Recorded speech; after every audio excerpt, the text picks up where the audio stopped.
प्रकाश को अपने घर बुलाते हैं। पापा जी, ये आपने क्या किया? शादी से पहले बताया क्यों नहीं कि नैना की आंखों में परेशानी है? अरे आप ही ने तो लड़की देखने से मना कर दिया था।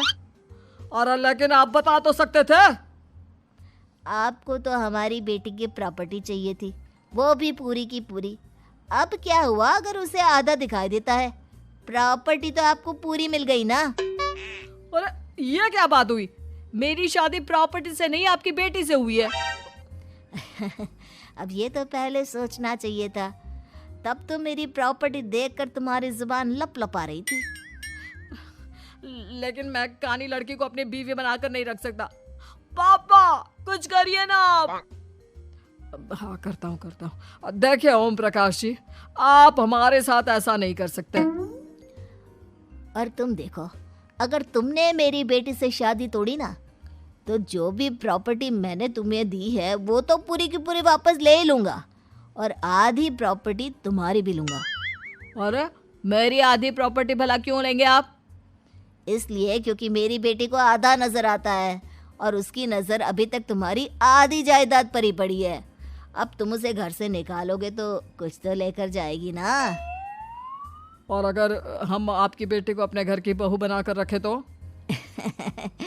तो तुम्हारी पूरी प्रॉपर्टी तुम्हारी ही रहेगी, और जो मैंने तुम्हें दिया है ना, उसमें से बस मैं आधा लेकर जाऊंगा। अरे लेकिन अब आप अपनी दी हुई प्रॉपर्टी में से आधी वापस क्यों लेकर जाएंगे? अगर मैं आपकी बेटी को अपनी पत्नी बनाकर रखने को तैयार हूं तो? इसलिए ताकि भविष्य में अगर तुम मेरी बेटी को धोखा दो तो उसके पास कुछ तो रहे जो पति का हो। वैसे मेरे पास तो बहुत कुछ है, लेकिन अपने पति की कोई निशानी तो उसके पास होनी चाहिए ना। अब अगर तुमने मेरी बेटी को कानी कहा तो तुम्हें प्रॉपर्टी भी कानी ही मिलेगी, पूरी नहीं। जमाए राजा। किशोरी लाल और राघव समझ चुके थे कि वो बुरी तरह फंस चुके हैं और अब उनके पास वहां से निकलने का कोई चारा नहीं है। अब समझ में आया ना, लालच बुरी बला होती है। एक तो तुम्हें प्रॉपर्टी मिली, ऊपर से बीवी मिली, उसमें तुम्हें नखरे भी दिखाने हैं। आए बड़े, चुपचाप बैठो दोनों। कुछ दिनों के बाद नैना राघव की कार लेकर बाजार घूमने निकलती है और जब कार लेकर वापस आती है, ये क्या? एक तरफ से मेरी गाड़ी पूरी खराब हो चुकी है। लगता है तुमने मेरी गाड़ी को किसी दूसरी गाड़ी के साथ एक्सीडेंट किया है। अरे कितना बड़ा नुकसान कर दिया तुमने बहू। वो क्या है ना पापा जी, मुझे एक आंख से दिखाई नहीं दे रहा था, सामने से गाड़ी आ रही थी। मुझे तो सिर्फ आधा ही दिखाई दिया और वो गाड़ी मेरी कार से रगड़ते हुए निकल गई। अब मैं क्या करूं बताओ? आप इसे ठीक कराने के पैसे कौन देगा? तुम्हारे पापा। तुमने मुझसे इस तरह से बात की? अभी रुको।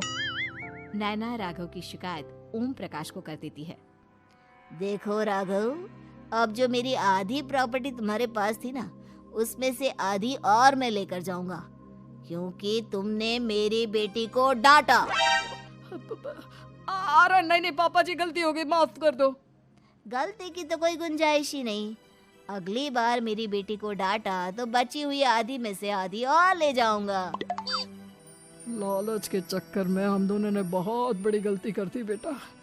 एक तो तुम्हें कानी बहू मिली और ऊपर से जो माल मिला वो भी काना। इस तरह राघव की हर एक गलती पर ओम प्रकाश उसकी प्रॉपर्टी का आधा आधा हिस्सा लेकर अपना सारा माल वापस ले गया और राघव को कानी बीवी से काम चलाना पड़ा। भाई लालच वाकई में